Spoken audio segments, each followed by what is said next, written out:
नमस्कार दोस्तों, आप सब लोगों का स्वागत है चैनल के अंदर द बेस्ट टीचर। आइए बात कर लेते हैं हम एक और वीडियो की, जो किसी एक व्यूअर ने ही मुझसे रिक्वेस्ट की है कि सर इसके ऊपर एक वीडियो बनाइए। मुझे बड़ा अच्छा लगा उनका क्वेश्चन, बड़ा सिंपल क्वेश्चन था पर ये इम्पोर्टेंट था। उनका क्वेश्चन था कि sir what is a risk management. Risk management होता क्या है, आप इसके ऊपर एक वीडियो बनाइएगा।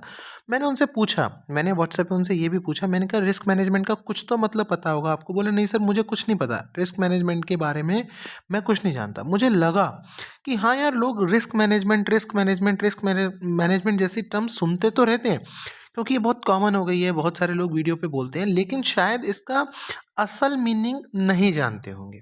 ठीक है ना, इसका असल मीनिंग, एक्चुअल मीनिंग इसका शायद ना जानते हो। तो मैंने कहा मैं इस पे ज़रूर वीडियो आपके लिए बनाऊंगा। मैं इस पे बहुत ध्यान से इसको सुनिएगा, ये आपकी लाइफ बदल सकता है, ये आपका आगे की ट्रेडिंग जर्नी को बदल सकता है। देखिए what does it mean by ये रिस्क मैनेजमेंट। रिस्क मैनेजमेंट किसे कहते हैं? देखिए आज के बाद ज़िंदगी में आपको कोई भी पूछे ना, मैं कोई भी वीडियो बनाता हूँ, मैं आपके लिए इतनी रियल लाइफ टर्म ढूंढ कर लाता हूँ, मैं पूरी कोशिश करता हूँ कि मैं आपके लिए रियल लाइफ टर्म ढूंढ के लाऊं। समझ रहे हैं आप? एक ऐसी रियल लाइफ टर्म जिससे आपको, मतलब बच्चे को भी किसी को बताने में दिक्कत ना आए। जब भी कोई आपसे ज़िंदगी में पूछे कि what is a risk management, उसको आंसर देना कि रिस्क मैनेजमेंट वो इंसान का पुतला है। ध्यान से सुनना मेरी बात। आपको ऐसा लगेगा अरे सर ये क्या कह रहे हैं, समझ ही नहीं पाओगे, आप पॉज कर लोगे वीडियो को तो भी आप नहीं उस एग्जाम्पल तक पहुंच पाओगे। रिस्क मैनेजमेंट वो इंसान का पुतला है जो आप गेहूं के, चने के, मटर के, चावल के, राइस के, इनके फील्ड में एक इंसान का पुतला, आपको याद होगा ना, एक डंडा खड़ा करते हैं, उसके ऊपर एक ऐसे मटकी सी खड़ी कर देते हैं, फिर यहाँ पे कुछ हाथ से निकाल देते हैं, ऐसे हाथ से निकाल देते हैं, वो हम क्या करते हैं, स्केयर क्रो, है ना, वो खड़ा कर देते हैं। उससे क्या होता है, चिड़िया पंछी भाग जाते हैं, वो सोचते हैं कि यहाँ पे हमने, तो ये रिस्क मैनेजमेंट वो स्केयर क्रो है जो हमें ऑप्शन ट्रेडिंग में चाहिए। ये हमने कहाँ पे लगाया, ये हम ऑलरेडी, अगर आप अपने पापा से, चाचा से, ताऊ से, या जो घर में एजेड होगा, जो 60 साल के हों, 70 साल के हों, 80 साल के हों, जिन्होंने कभी फील्ड में काम किया हो, उनसे पूछना, उन्होंने ऑलरेडी रिस्क मैनेजमेंट, आप खुद रिस्क मैनेजमेंट करते हो। आपके सामने दो रास्ते हैं, आपके सामने दो रास्ते हैं, आप यहाँ पर खड़े हो। एक रास्ता जंगल की तरह से जाके आपके घर को जाता है, एक रास्ता सिटी में से आपके घर को जाता है। आप कौन सा प्रेफर करोगे? जाहिर सी बात है आप सिटी वाला प्रेफर करोगे। आपको लगेगा यार जंगल है, रात हो रही है, नहीं इधर से मैं रिस्क नहीं ले सकता। हमेशा आप ऐसे कहते हो, नहीं कहते हो मैं इधर से रिस्क नहीं ले सकता। सो रिस्क मैनेजमेंट का मतलब ये है कि ऐसी स्ट्रैटेजीज जो किसी इंडिविजुअल के रिस्क को मतलब उसकी लाइफ को, उसके फाइनेंसेस को, उसके एसेट्स को बचाए, ऐसी चीज को हम कहते हैं रिस्क मैनेजमेंट। ऐसी स्ट्रैटेजीज को हम कहते हैं रिस्क मैनेजमेंट। तो ये एक स्ट्रैटेजी है, स्केयर क्रो खड़ा कर देना फील्ड के अंदर, ये एक स्ट्रैटेजी है अपनी फसल को, अपनी क्रॉप को, अपनी जो आपने ग्रो किया है उसको, अपनी क्रॉप को पक्षियों से बचाने का एक तरीका है। ऐसे ही अपने कैपिटल को बचाने के लिए जो आप स्केयर क्रो खड़े करेंगे, ऐसी चीज़ों को, जो पुतले खड़े करेंगे, ऐसी चीज़ों को आप क्या कहेंगे? आप रिस्क मैनेजमेंट कहेंगे। अब आपको लग रहा होगा कि सर हम कहाँ से पुतले खड़े कर देंगे, ये तो जीरोधा का अकाउंट है, ये तो एंजल ब्रोकिंग का है, ये तो फायर्स का है, ये तो उसका है, फलाने का है, ढिमकाने का है, इसमें हम कहाँ से स्केयर क्रो खड़े कर दें? So scarecrow is just a, ये मैंने आपको एक उदाहरण के तौर पर समझाया। अब आपको सिमिलर स्ट्रैटेजीज अपनानी होती है रिस्क मैनेजमेंट के टाइम पे। रिस्क मैनेजमेंट, देखिए सबसे पहले रिस्क मैनेजमेंट में कई चीज़ें आती हैं, मैं स्लोली इसके कुछ वीडियोस आपके लिए लेकर आऊँगा। रिस्क मैनेजमेंट में जो सबसे पहली चीज़ आती है वो आती है आपने रिस्क को आइडेंटिफाई करना, कि रिस्क मुझे है किस चीज़ का, मुझे मतलब खतरा किस चीज़ से है ना।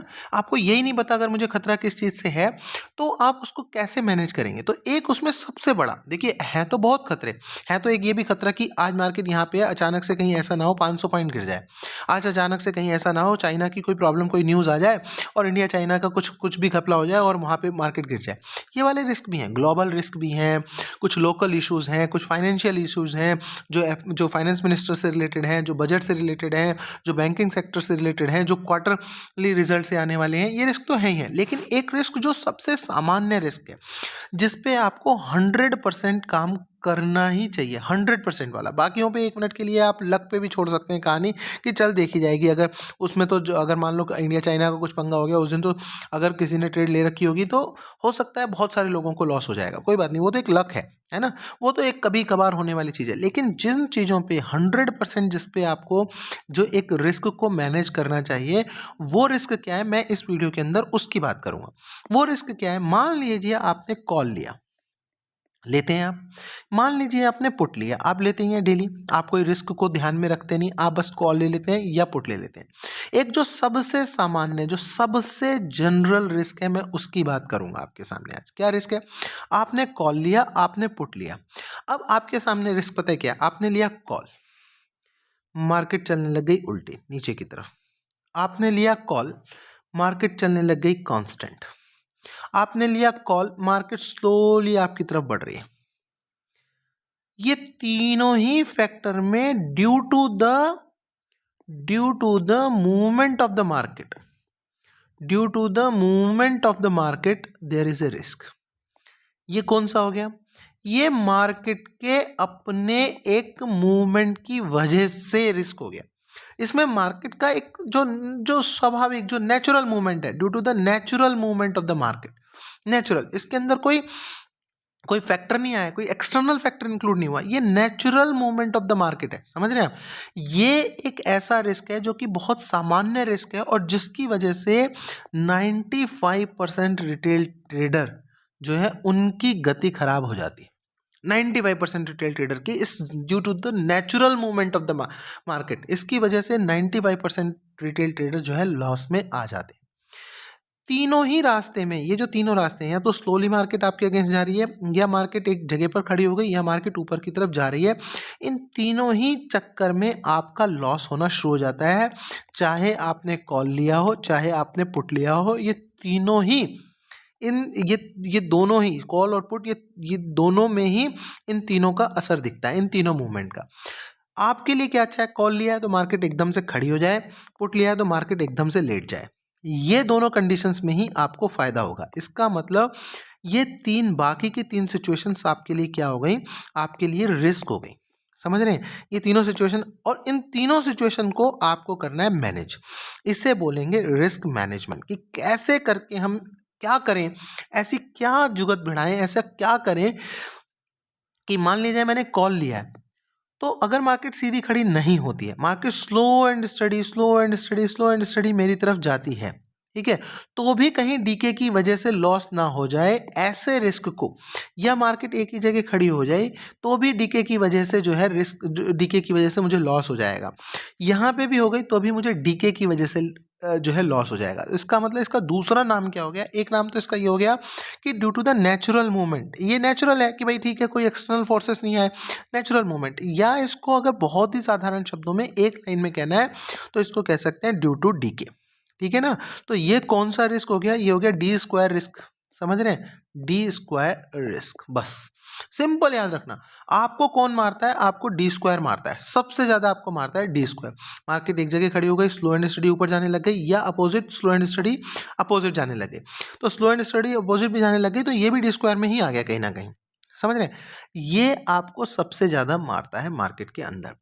इसका इलाज क्या है, अब बात आती है कि आपने आइडेंटिफाई कर लिया, अब आपको चाहिए इसका इलाज, इसकी अब चाहिए रेमेडी, कि क्या इसका इलाज हो सकता है जिससे मैं इसको बच जाऊं।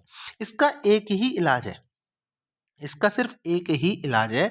इसका कई सारे इलाज हो सकते हैं, लेकिन जो जो बेस्ट इलाज है इसका, जो मैं बेस्ट इलाज आपको इसका बताना चाह रहा हूं, वो इसका इलाज है choose correct strike price. Choose correct strike price, ये इसका जो एक इलाज है। मैं वीडियो को सिर्फ यहीं तक जो है सीमित रखूंगा। इलाज इसके और भी हो सकते हैं कि ऑप्शन साइजिंग कैसे, पोजीशन साइजिंग कैसी होनी चाहिए, कि पोजीशन हेजिंग होनी चाहिए नहीं होनी चाहिए। देखिए, जब रिस्क मैनेजमेंट की बात आती है तो उसके अंदर हेजिंग भी आ जाता है, रिस्क मैनेजमेंट की बात आती है तो उसके अंदर पोजीशन साइजिंग भी आ जाता है, रिस्क मैनेजमेंट में और भी कई सारी चीज़ें आ जाती हैं। लेकिन जो मैं इस वीडियो के अंदर फोकस करूंगा वो करूंगा choose correct price, strike price, choose correct strike price in this D square kind of A risk management. अगर आपको ये डर है, आपको ये तीनों सिचुएशन से डर है, पहली बात तो अब इनका डर ऑलरेडी कम हो चुका है, ऑलरेडी इनका डर जो है वो कम हो चुका है। इनका डर कब सबसे ज़्यादा था? जब डेली की डेली डी स्क्वायर का डर ऑलरेडी कम हो चुका है, यानी कि ऑलरेडी ऑप्शन बायर। मैं इसीलिए हर वीडियो में, आपने सुना होगा निफ्टी प्रेडिक्शन चैनल के ऊपर, हर वीडियो में कहता हूँ कि डी स्क्वायर का मतलब डीके का प्रॉब्लम अब थोड़ा सा ऑलरेडी हो चुका है। जब से ये डेली की एक्सपायरी खत्म हुई है तब से ये काम ऑलरेडी खत्म हो चुका है। तो इसका मतलब क्या है कि ये डी स्क्वायर, जब भी इसमें हमें ये डर हो कि यार मार्केट एक कांस्टेंट रह सकती है, समझ लो, मान लो आज ने 3 दिन देख लिया कि मार्केट में बड़ी उथल पुथल हो गई, आज आपने रिस्क आइडेंटिफाई किया कि आज मैंने यार कॉल लिया और मुझे लग रहा है मार्केट एक रेंज में जा सकती है, आप कभी भी नियर एक्सपायरी का कॉल नहीं लेंगे। क्या करेंगे? नियर एक्सपायरी का कॉल नहीं लेंगे। नियर एक्सपायरी के कॉल में ये रिस्क सबसे ज़्यादा होता चला जाता है, ये ध्यान रखिएगा। नियर एक्सपायरी का कभी भी नहीं लेंगे। जिस दिन भी आपको इस रिस्क से बचना हो, आप नियर एक्सपायरी का नहीं। आप देखेंगे, आप कभी फील कर लेना, मान लीजिए एक की एक्सपायरी है, लेट्स से जैसे आज मान लीजिए थर्सडे, आज फ्राइडे है ना, मैं वीडियो जो बना रहा हूँ आज फ्राइडे है, लेट्स से कल मान लीजिए सैटरडे है, और मान लीजिए चलिए ठीक है मार्केट रन नहीं होती, लेकिन मैं जस्ट एक हाइपोथेटिकल सिचुएशन ले रहा हूँ, सैटरडे को मान लीजिए किसी चीज़ की एक्सपायरी है, तो फ्राइडे को अगर आप कोई स्ट्राइक प्राइस लेंगे, वही स्ट्राइक प्राइस आप 1 महीने बाद का ले लेंगे, तो आपको इसके अंदर तो डीके बहुत बुरी तरीके से ऐसा दिख रहा होगा, और इसके अंदर डीके मान लीजिए यहाँ आपने लिया तो डीके का स्लोप ऐसा होगा, समझ रहे हैं? ऐसा डीके का स्लोप होगा, मतलब कुछ भी नहीं गिराएगा। 2 घंटे बाद भी आप देखेंगे तो आप इस पॉइंट से इस पॉइंट पे आएंगे, कुछ भी नहीं गिरा होगा। तो सबसे पहली बात तो आपने दूर की एक्सपायरी का लेना है, दूर की एक्सपायरी का। जब भी आपको ये डर हो कि नहीं भाई मुझे यहाँ पे मार्केट एक रह सकती है, या मार्केट मेरे अपोज में थोड़ा सा चल सकती है, या मार्केट थोड़ा सा मेरे डायरेक्शन में चलेगी लेकिन स्लो चलेगी। अब होगा क्या, मान लीजिए ये सिचुएशन बन गई ये, तो अगर आपने दूर की मंथली एक्सपायरी ली है ना, मंथली एक्सपायरी ली है, और अगर वो स्लो एंड स्टडी ऊपर की ओर चल रहा है, आप कभी भी ऑब्जर्व करके देख लेना, किसी भी दिन ये बात ऑब्जर्व करके देख लेना, स्लो एंड स्टडी मार्केट आपके डायरेक्शन में चल रही है, जिसकी एक्सपायरी कल है वो तो मान लो 40 का होगा, तो हो सकता है थोड़ी देर बाद आपको वो 20 का दिखे, समझ रहे हो? उल्टा वो और उल्टा गिर जाए। मान लो कॉल है 40 का है लेकिन वो 20 का हो जाए, क्योंकि उसकी एक्सपायरी कल ही है, स्लो एंड स्टडी वो जा रहा है, समझ रहे हो? लेकिन मंथली अगर आपने लिया होगा, हो सकता है उसमें 2-4-5 रुपए का इंक्रीज ही हुआ हो, लॉस ना हुआ। सेकंड सिचुएशन, अगर आप बिल्कुल कल की एक्सपायरी का ले लेंगे और मार्केट एक कांस्टेंट एक उस पर रह गई, तो हो सकता है 40 वाला 0 का हो जाए। लेकिन अगर आप मंथली वाला लेंगे, और मंथली वाला आप दूर का भी ले लेंगे, मंथली वाले के लिए स्ट्राइक प्राइस की बात नहीं है, स्ट्राइक प्राइस आप दूर का भी ले लेंगे। करेक्ट एक्सपायरी, आप उसको ऐसे भी कर सकते हैं कि चूज करेक्ट स्ट्राइक प्राइस की जगह आप वहां पे लिख सकते हैं कि चूज करेक्ट एक्सपायरी। आप मंथली का लेंगे तो हो सकता है वो 120 का तो मिले, लेकिन उसमें शाम तक लॉस हो 114 रुपए का है वो, यानी कि 6 रुपए का लॉस हो सकता है। इसमें आपका 40 लग गए, उसमें आपके कुल 6 लगे। मार्केट अपोजिट जा रही है, स्लो एंड स्टडी अपोजिट जा रही है, 40 वाला बहुत ही जल्दी 0 पे अप्रोच करेगा, बहुत ही जल्दी 0 पे अप्रोच करेगा अगर आप कल की एक्सपायरी का लेंगे। लेकिन यही चीज़ अगर आप मंथली एक्सपायरी की लेंगे तो हो सकता है ये 120 से आपकी 98, 100 इस जगह पे आपकी है, यानी कि 20 पॉइंट का आपको लॉस हो। सो बेसिकली आपने क्या कर लिया, आपने रिस्क को मैनेज कर लिया। ये मेरी बात हमेशा ध्यान रखिएगा, ठीक है? जल्द से जल्द पैसा कमाने के चक्कर में मत पड़िएगा।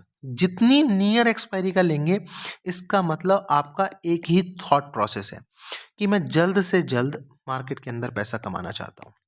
इस चीज़ को भूल जाइएगा, इस चीज़ को भूल जाइएगा। आपने अगर रिस्क को मैनेज करना है ना, अगर आपको लगता है कि मुझे रिस्क को मैनेज करना है, आप बहुत ही मंथली एक्सपायरी पे काम करना शुरू कर दीजिए। मंथली एक्सपायरी में अगर मंथ में मान लीजिए आज 20 जनवरी चल रही है, लेट्स से 20 जनवरी चल रही है सपोज, तो आप अगले फरवरी की एक्सपायरी ले लीजिए। मतलब आधे मंथ से ऊपर आप इस मंथ को छोड़ दीजिए, आधे मंथ के ऊपर फिर अगले मंथ की लेनी शुरू कर दीजिए। ये रूल बना लीजिए, आपका रिस्क ऑलरेडी मैनेज हो जाएगा। ये था डी स्क्वायर की वजह से, ड्यू टू डीके की वजह से, ड्यू टू डीके। बहुत सारे तरीके के रिस्क हैं और वीडियो में अंदर देखेंगे। आपके लाइक और आपके कमेंट्स एनर्जी देंगे। मैंने वैसे कहा था कि कल वाले वीडियो पे 10,000 व्यू मिलेंगे तभी मैं नेक्स्ट बनाऊंगा। जो ये वीडियो भी देखे वो लास्ट वाला भी देखे और 10,000 व्यू उस पर जल्दी से करे और इस पर भी 10,000 व्यू करे। मैं नेक्स्ट वीडियो बहुत इंतज़ार कर रहा है आपको अपलोड करने का, मेरा इंतज़ार कर रहा है नेक्स्ट वीडियो। सो आप जल्दी से देखिए, मैं नेक्स्ट वीडियो अपलोड करता हूँ। Thank you very much.